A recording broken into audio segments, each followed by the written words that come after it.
name is Melanie Holmes, and I'm a 5th grade teacher here at Irwin Elementary.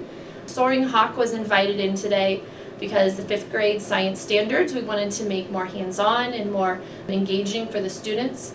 Part of those standards were understanding our ecosystem in Indiana, the difference between a predator and prey, between consumers, producers, and decomposers. And we wanted to get the kids interested in the birds of prey in our environment and in our ecosystem, give them a chance to get to know those birds and recognize that students themselves have a role in preserving the wildlife in Indiana.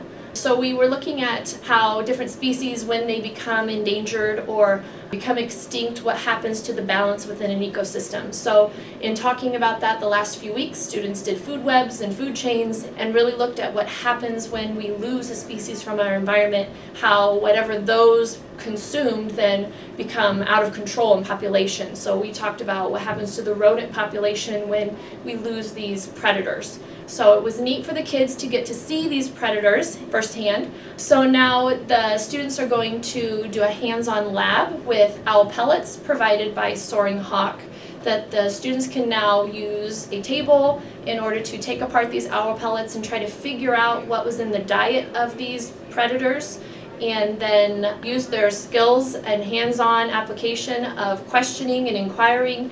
And really, I think they're leaving today with a greater awareness of the animals in our environment in the state of Indiana. They were taught that when you throw something out the car window, how that then impacts these birds.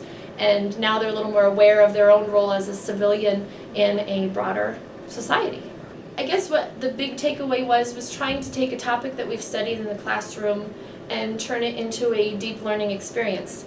Something that they can now take with them when they go home. They can go and look in those trees. When they're riding in the car, they can look at the telephone poles and look for those falcons and hawks and owls and identify them as a predator and what role they play in their ecosystem. If they did find an injured bird in their backyard, they now know the importance of that animal. They recognize their role as a citizen, and in a bigger picture of the ecosystem of Indiana, how can I then preserve these animals in the environment that they live in? It gives them a little bit more ownership.